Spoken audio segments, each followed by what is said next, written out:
What's up, peeps? Man, Nick Battle, aka Nino's Corner, man. You guys know what I do. I do sports, but man, usually I do the Monday Music Corner. Couldn't do it yesterday. Had a lot of stuff going on, but look here, man. Epic battle, a very epic battle, man.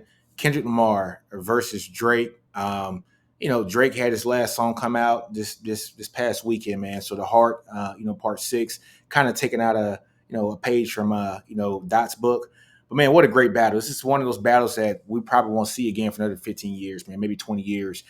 Is it over? That's the main thing. Is it over? I don't know if it's over or not, right? I mean, Drake came out, he did his part. It seemed like he was a little exhausted. He seemed like he was a little tired of just having to go through the whole beefing situation, man. So, but I still don't know if this is over. But let's just kind of step through it, man, and just go through the recap. We all understand that so first person shooter came out last year. It was Drake and J. Cole, and Kendrick kind of said that Drake wanted them on that record. We kind of heard that on 616, right? So Kendrick doesn't hop on it. The third verse comes back on, and there's Drake doing his third verse. It looks like him and J. Cole took some shots at Dot, and then Dot comes back on the Like That, man. When the Like That stayed at number one for about a month, right? And so we end up having that go on, and Dot has this verse where basically it's like F the big three, it's just big me, and then everything starts to come, right? Drake ends up dropping his first song, Push Ups, so the Drop and Give Me 50 song. Starts to name drop his wife, Whitney, everybody's like, it's time for Kendrick to actually come out and do his thing. And Kendrick takes his time. Drake keeps baiting him. He's baiting him more and baiting him more. And he has like the Tailor Made song where he has the AI Pac and the AI Snoop, right? And then Kendrick comes, like 17 days later, from Push Ups, he comes with Euphoria, folks. And I think Euphoria was an outstanding song, amazing song. The three beats, like swaps and just the lyrics in that song. I mean, Kendrick, classic Kendrick, right? You know, mind you, I love Push Ups. Push Ups was a great jab. I thought the AI joint, I thought it was corny, right? Honestly, it was corny to me. I thought that Kendrick dropping Euphoria was good stuff, really good stuff, man. I thought it was a power jab, right? And then Kendrick drops the 616 joint, right? And so Drake kind of baited him to keep put out music, right? And so Kendrick, yes, he puts out not one, but he puts out two songs in the span of 2 or 3 days. And Drake comes that same night, man. He with that Family Matters. And I watched the video. He put the whole production value in that. And having that family, like that Family Matters was a dope song. And I listened to it twice and I was like, Drake spitting. I said, this is what it needs. This is the game. The game's about spitting, right? He has allegations about, Kendrick beating his wife and Kendrick's child not being his and maybe being his manager, one of his business partners, Dave Free. So, now it's starting to do these guys know something about each other or what? And so I'm vibing to the record and I'm like, man, Drake is spitting. His bars are hitting. Um, this is a dope song, and he comes not only with the song, but he has the visuals with it too, and he's crushing the Good Kid, Mad City van, and he's doing all that right, and he's knocking it out the park. And then 20 minutes later, boom, Kendrick drops. You know what I'm saying? And I tell you what, man, he drops the song "Meet the Grams." And he talks about Drake and the drug usage, and he's using the cover he had from 616. On the cover of 616, it was a Maybach glove, right? And so now it's the full picture, and it's a shirt with pills and medication, and it has Drake's name on it, and it just has all kind of stuff on it, man. And it's a dark song, and it's produced by Alchemist, but Kendrick alludes to Drake be having gambling problems and everything, and having an 11-year-old daughter, right? So this is where things get tricky, and he's talking not only to Drake, but he starts off and he talks to his son Adonis, which we all found out about that with the Pusha T beef, right? And then he goes and he talks to his mother, and then he says, so dear Adonis, and then dear Sandra, and then he talks to his father. Then he talks to dear baby girl, where he's talking about the alleged, kid that Drake's been hiding, that's 11 years old, which, we'll talk about that in a minute. And then he goes and has his last verse. He talks to Drake, and I'm gonna be honest with you, Family Matters is a great song. The way that Kendrick rolled out Meet the Grams was stupid crazy. It was like it didn't even give Family Matters time to breathe, right? And so we're like, wow, everybody's stunned about this, right? Now, Kendrick's not done. The next day, Kendrick drops Not Like Us. And not only is it a Kendrick song, but he kind of unites the West Coast. He gets DJ Mustard to hop on the beat. Kendrick's rapping over it. And I tell you what, the guy who won in that song, the two guys who won in that, in my opinion, Sugar Free and Draco. Cause it's like Kendrick like got their flows and put on the track, but he says some things about Drake, calling him saying that he likes to engage with activities for younger girls and things of that nature, man. So great song though, because he had some one-liners that are going to catch. And if this song keeps playing through the summer, the A minor song, phrase, the wop wop wop wop wop, dot shut him down. I mean, it's just he has so many bars, right? So it's almost like Kendrick is now he's out draking Drake at this moment. He's out draking the hit maker because Kendrick just made a hit, and we just saw that it debuted at number one in the charts, and I think it had the most streams of pretty much any song that came out of this beef here, like over the past 2 or 3 weeks. But it debuted at number one, and it's like Kendrick's on the charts. Yes, number one with uh, the last track with Mustard. Number two, Euphoria. I think he's like 4 or 5 with not like oh no with like that, and so he's just charting, right? And so I think like 4 of the top 6 songs in the country, per iTunes, are Kendrick Lamar songs. So we all think it's over, right? Does Drake respond?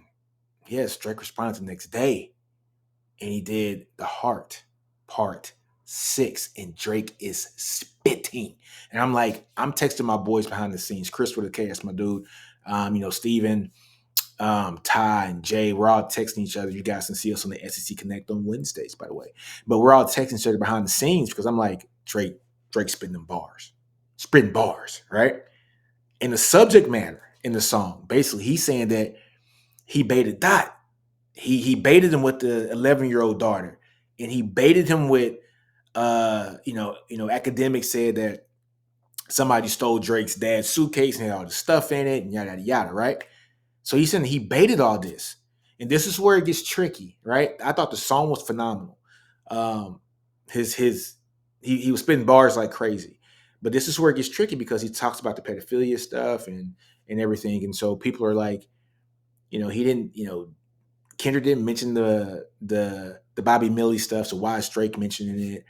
So things of that nature, right? So he also said that he set up Dot. Now, this is where it gets tricky because when Dot first did Meet the Grams, right? When he first released Meet the Grams, if this was a true setup by Drake, if this is a true setup, my thing wouldn't Drake be documenting this stuff, right? Because he had a whole 7-minute mini documentary series for Family Matters, which I thought was outstanding. Especially that second verse. I mean, he killed it, right?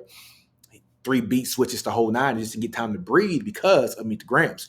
So if he set up Dot with the Dart allegations and all the stuff that Dot had in his Meet the Grams song, my only thing is the strategy that he used to present this was not A+, right? It was not like upper tier, because as soon as Dot dropped Meet the Grams, I would have immediately dropped the receipts that I set you up and that this isn't my child and I don't have a child and I did this and I did that and I did this, because then it would have deaded that and the beef is over. It's over. So that's what gives me pause to assess whether or not Drake was the one who really set that up. Now, looking back at it, it just seemed too much information was getting spread. Where, yes, it's almost like Dot knew for a fact that Drake had a record coming out called Family Matters, right? And then he comes with Meet the Grams, basically a play off of Family, right? Because he's talking to Drake's family. So yes, there is a mole in the camp. I think we all understand that. But Drake had some questionable lines in that song, like the Heart Part 6, where he's like, he sent the mole. No, he said something like, we I can't believe you listened to that dummy or something like that. But then 4 bars later said that we sent the mole to trick you. So which one is it? He's kind of like, contradicting his statements there. But if it was in fact that Drake did set a mole in there to talk about an 11-year-old daughter that he doesn't have, then why wasn't that why wasn't that revealed after Meet the Grams, like immediately after? Because if you knew you had it, then why not record something? Why isn't there something that shows exactly what you're talking about? Showing that how you're setting them up, showing that you're buying the shirt, showing that set him up with this picture. I mean, that's my only thing. But Dot dropped a Not Like Us, and it is an anthem. And you're seeing it's taking over the country, right? And you're seeing that it's not only taking over the West Coast, but it's taking over the country as a whole. That's why it's the number one song in the country. And you're seeing people in New York are playing, and they're playing saxophones behind it, people in the South. And it's just an infectious song. So when Drake dropped the Heart Part 6, it seemed like he was a little bit exhausted of all this stuff with the beef. It's almost like he was like, I'm done with it. And I think he even said, like, come out with your song 6 minutes from now. I get it, whatever. Come out with your 10 songs, what have you. But it seemed like he was tired. And it seemed like Drake got out Draked. So it's going to be interesting, man. Let me know, like, in the comments what you guys think about that. Did Drake get out Draked in this battle? Is the battle over? Is the battle over? That's the question. Now, there's some texts coming out and some tweets coming out about, emails between different camps and things like that, like Universal Music Group to PG Lane, basically telling them, hey, man, let's stop the beefing.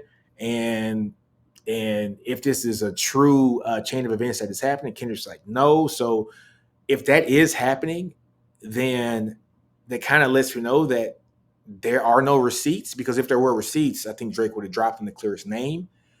But listen to Maul and Rory today on their show. He said that Drake's Heart Part 6 is going to age perfectly. So when he said that, it kind of raised my ear a little bit, because if it's going to age perfectly, that means Drake has receipts on everything he's saying. Is it a fact that Kendrick is beating his wife? Is it a fact that Drake set him up?